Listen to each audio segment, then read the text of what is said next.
4월 9일 수요일 수요 예배를 시작하도록 하겠습니다. 먼저 찬송가 274장 함께 찬송하겠습니다.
오늘 본문은 잠언서 9장 7절 8절 말씀입니다. 잠언 9장 7절 8절 말씀 함께 읽겠습니다. 거만한 자를 징계하는 자는 도리어 능욕을 받고 악인을 책망하는 자는 도리어 흠이 잡히느니라. 거만한 자를 책망하지 말라. 그가 너를 미워할까 두려우니라. 지혜 있는 자를 책망하라. 그가 너를 사랑하리라. 네, 오늘 본문은 징계와 책망이라고 하는 주제입니다. 징계와 책망을 해도 괜찮은 사람과 하지 말아야 할 사람, 해서는 안 될 사람에 대해서 구분하고 있는데요. 오늘 이것을 살펴보고 은혜 나누기를 원합니다. 먼저 징계와 책망의 필요성인데요. 징계가 필요한 사람, 그리고 왜 징계를 하는가를 알 수가 있는데 오늘 본문을 통해서 우리가 알 수 있는 것은 징계가 사람에게는 지혜 있는 자에게는 필요한 것이다. 그리고 그 징계와 책망은 사랑하기 때문에 지혜자가 되게 하려고 지혜를 얻게 하려고 하는 것이다라고 하는 것을 알 수가 있는데요. 그 단어의 뜻을 보면 알 수가 있습니다. 징계라고 하는 단어는 야사르라고 하는 히브리어인데요. 단련시키다, 훈련시키다, 가르치다 이런 뜻이고요. 또 책망이라고 하는 단어는 약하은데 올바르다, 바로잡다 그렇습니다. 징계와 책망이라고 하는 것은 단련시키고 훈련시키며 가르치는 것, 그리고 올바르게 바로잡는 것이다라고 하는 것입니다. 그러니까 이 징계와 책망이 필요하지 않는 사람은 없다는 것을 알 수가 있는데요. 뭐 한글 성경의 한글 번역에서도 보면, 한국 국어사전에도 보면 징계라고 하는 것은 잘못이나 허물 따위를 뭐 나무라고 벌을 내리거나 제재를 가하는 것이다. 뭐 잘못하고 허물이 있는데도 내버려둬서는 안 되는 것이죠. 그렇기 때문에 징계가 필요한 것이고, 책망이라고 하는 뜻도 마찬가지입니다. 꾸짖어서 또 책망하는 것인데, 혼을 내는 것인데, 잘못에 대해서 나무라거나 꾸짖는 것, 그 못마땅하게 여기는 것, 징계와 책망이 거의 비슷한데요. 여하튼 잘못에 대해서 바로잡고 또 그가 올바르게 살아가도록 필요한 제재라고 하는 것을 알 수가 있습니다. 예수님도 성경에 여러 가지 말씀을 하고 있습니다만, 예수님도 소아시아 교회에 대해서도 책망하신 적이 있죠. 뭐 보면 에베소 교회, 버가모 교회, 뭐 두아디라, 요한계시록에 쭉 나와서 보면 알 수가 있는데요. 예수님이 잘하고 있는데 책망하는 것이 아니죠. 예수님께서 책망하신 이유, 뭐 베드로라도 예수님은 책망하신 것이 있는데, 하나님의 뜻에 반하거나 또 잘못된 생각을 갖고 있을 때에 바요나 시모나 복이 있다라고 말씀하시면서 또 혼을 내기도 하시는 그러한 모습이 있는데, 여하튼 예수님이 요한계시록에서 2장에서 뭐 또 3장 사이에 보면은 책망에 관한 이야기들이 많이 나옵니다. 에베소 교회 같은 경우는 처음 사랑을 버렸기 때문에, 그리고 또 버가모 교회 같은 경우는 발람의 교훈을 따르기 때문에, 우상의 제물을 먹기 때문에, 그리고요 또 자칭 선지자라고 하는 것들을 용납하는 것, 두아디라 교회에 대해서는 그렇게 행음하는 것에 대해서 책망을 하고 있고, 또 여러 가지 책망하는 사항들이 좀 많이 나와 있기도 합니다. 또 바울과 베드로 사이에서도 베드로가 위선적인 행동을 했을 때 바울이 갈라디아서 2장 11절에 보면은 책망받을 일이 있다라고 하는 것을 얘기하면서 바울이 베드로의 위선적인 것, 유대인이면서 그리스도인처럼 행동하는 것, 그리고 이방인처럼 행동하는 것, 그리고 이방인이 아니면서 또 유대인처럼 행동하는 것, 뭐 이런 여러 가지 사람들을 혼란스럽게 하는, 믿음으로 말미암아 구원 얻는다고 하는데 유대인에 가서는 유대인처럼, 이방인에 가서는 또한 이방인처럼 그렇게 행하였다라고 하는 것, 외식하는 것에 대해서 사람들을 유혹하게 해서 이렇게 책망하는 것을 볼 수가 있습니다. 또 히브리서는요, 이 징계가 왜 필요한지를 말씀해 주고 있는데, 이렇게 말합니다. 또 아들들에게 권하는 것 같이 너희에게도 권면하신 말씀도 잊었도다. 일렀을 때 내 아들아 주의 징계하심을 경히 여기지 말며 그에게 꾸지람을 받을 때에 낙심하지 말라. 주께서 그 사랑하시는 자를 징계하시고 그가 받아들이시는 아들마다 채찍질하심이라 하였으니 너희가 참음은 징계를 받기 위함이라. 하나님이 아들과 같이 너희를 대우하시나니 어찌 아버지가 징계하지 않는 아들이 있으리요. 그래서 징계는 다 받는 것이라고 하는 것입니다. 징계가 없다면은 사생자이지, 징계와 책망이 필요로 하는 것은 아버지가 있는 자녀와 아버지 사이에 아주 보편적이고 필수적인 것이다라고 말씀을 하고 있습니다. 그렇습니다. 이렇게 징계와 책망은요, 사랑에 기인한다라고 하는 것, 그리고 책망을 받아들인 사람은 지혜롭게 되지만 그렇지 않은 사람은 어리석게 된다, 거만하게 된다라고 하는 것을 말씀하면서 오늘 징계가 반드시 필요한 것을 말씀하고 있습니다. 이 징계를 통해서 사람은 성장하고 또 올바른 길로 돌아오게 되고 또 하나님이 기뻐하시는 일들로 그렇게 새롭게 살아갈 수 있다라고 하는 것을 볼 수가 있습니다. 마치 징계와 책망이 없다고 하면은 그 사람은 사람 되기를 포기하는 것이죠. 왜냐하면 이 세상에 완전하고 완벽한 사람은 아무도 없는데 그럼에도 징계와 책망이 필요 없다라고 하면은 그것은 스스로 자기 자신을 인간 되기를 포기하는 것이다라고도 좀 과대하면 뭐 좀 확장하면 그렇게 생각할 수 있다는 것입니다. 그래서 성경은요 우리에게 징계와 책망이 필요한 겸손한 사람이 되기를 원하는 것을 볼 수가 있습니다. 바라기는 저와 여러분들도 징계와 책망이 필요 없어. 나는 독불장군이야. 나는 홀로 살 수 있어. 이런 생각으로 살지 말고 정말 사랑하기 때문에 신앙인으로서 바른 길을 가도록 그렇게 징계와 책망이 필요하다고 하는 사실을 생각하면서 저와 여러분들도 징계와 책망을 받아들이고 또 그 사랑 가운데 의해서 우리가 그 좋은 소리를 귀 기울여서 경청하는 사람들로 남의 이야기를 잘 듣는 그래서 자기 발전의 성장의 동력으로 삼는 저와 여러분이 되었으면 좋겠습니다. 그리고 오늘 두 번째는요, 지혜 있는 자에게 책망하라라고 하는 것입니다. 이렇게 징계와 책망이 사람에게는 필요한데, 그럼에도 불구하고 징계와 책망이 필요하지 않다라고 생각하는 사람이 있다는 것입니다. 그 사람을 가리켜서 오늘 그 사람들에 대해서 성경은 오늘 본문은 거만한 자라고 이렇게 말합니다. 또 악인이다라고 하는 동의어로 설명하고 있는데요.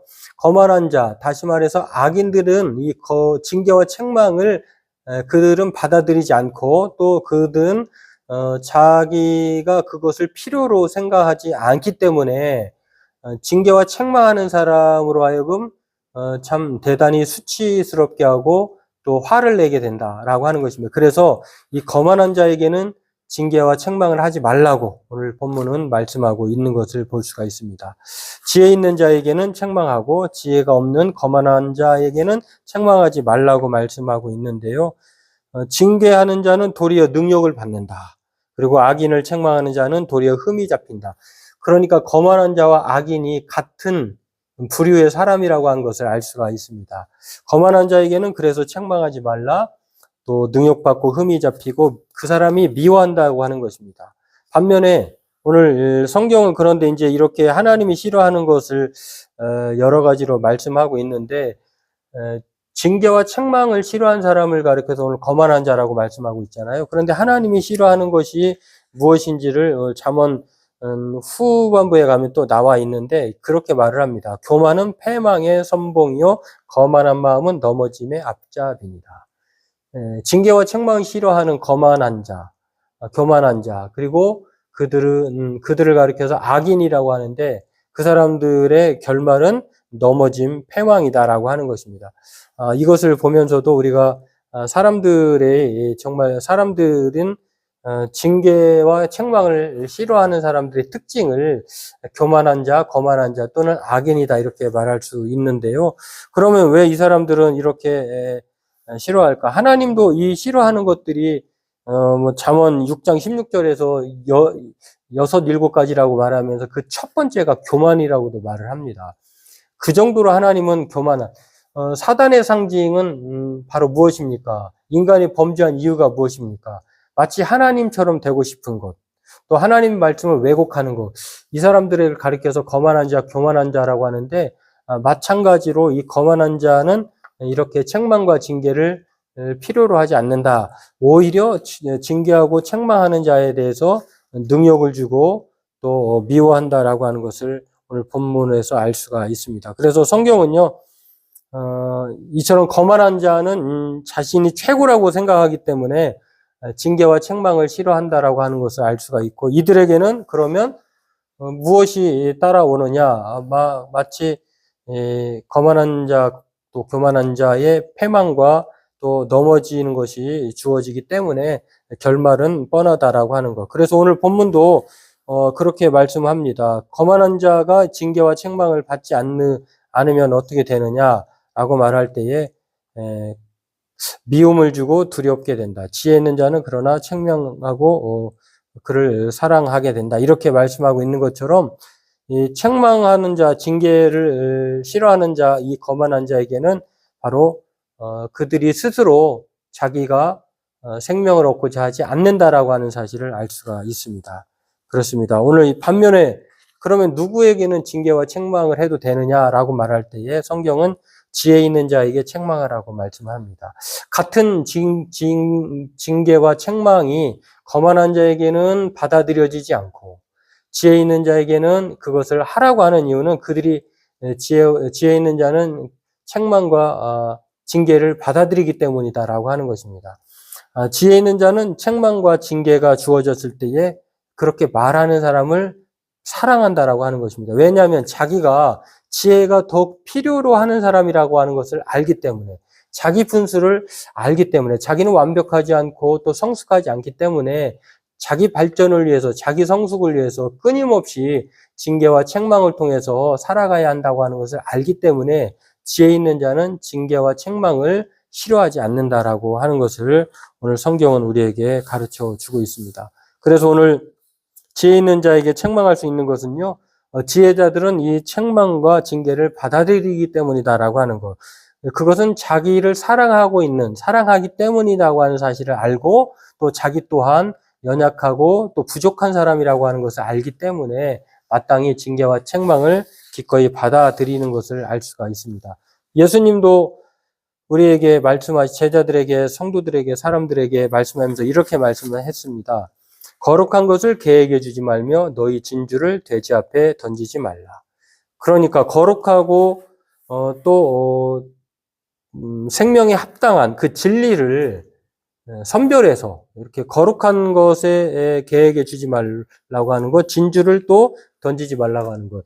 개가 무슨 거룩함이 필요하고 진주가 필요하겠습니까? 쓸데없다는 것이죠. 말 하나마나 주나마나라고 하는 것입니다. 거만한 자가 바로 그러한 모습으로 생각해 볼 수 있다라고 하는 것입니다. 이것을 뒤집어서 생각해 보면 거만한 자는 그렇다 하더라도 징계와 책망을 필요로 하는 원하는 그러한 사람이라고 하면, 지혜로운 사람이라고 하면 그것을 충분히 해도 된다라고 하는 것. 왜냐하면 자신이 충분히 부족함을 알고 또 자기가 그 징계와 책망으로 발전하려고 하는 이 겸손한 모습이 있기 때문이다라고 하는 것입니다. 오늘 저와 여러분들도 이처럼 지혜자는 자기를 위해서 발전하기 위해서 또 인간의 인격적으로 성숙하기 위해서 이러한 징계와 책망을 달갑게 여긴다라고 하는 것. 그러나 거만은 퇴보하고 고통과 외로움과 또 쓴 잔을 마시게 된다고 하는 이러한 사실을 우리는 기억하면서요.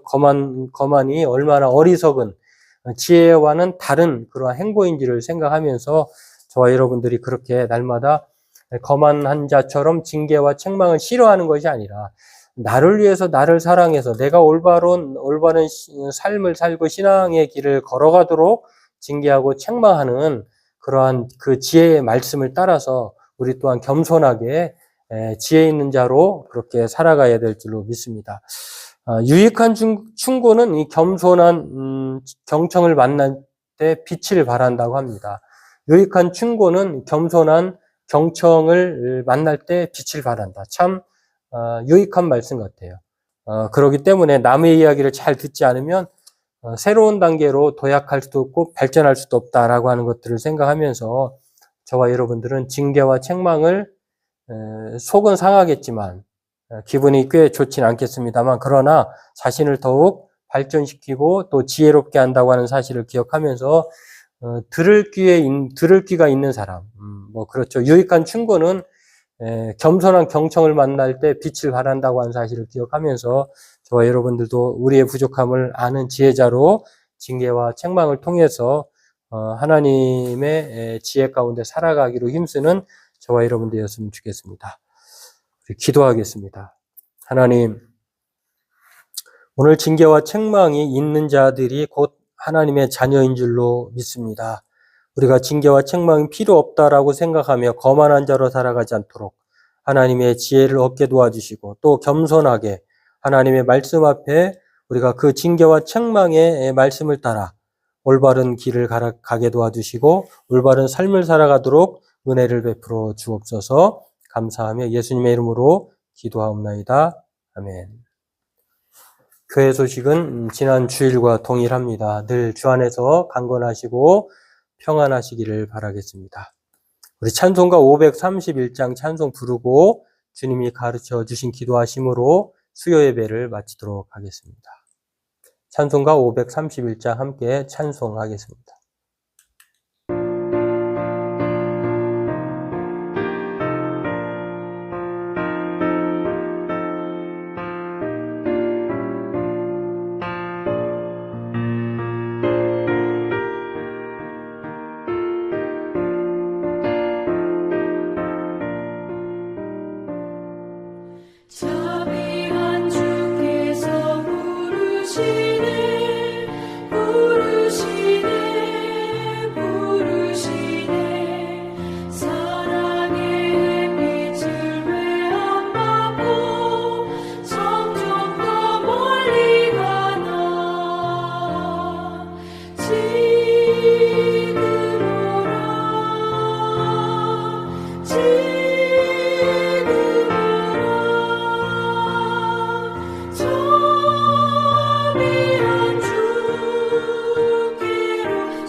하늘에 계신 우리 아버지, 아버지의 이름을 거룩하게 하시며 아버지의 나라가 오게 하시며 아버지의 뜻이 하늘에서와 같이 땅에서도 이루어지게 하소서.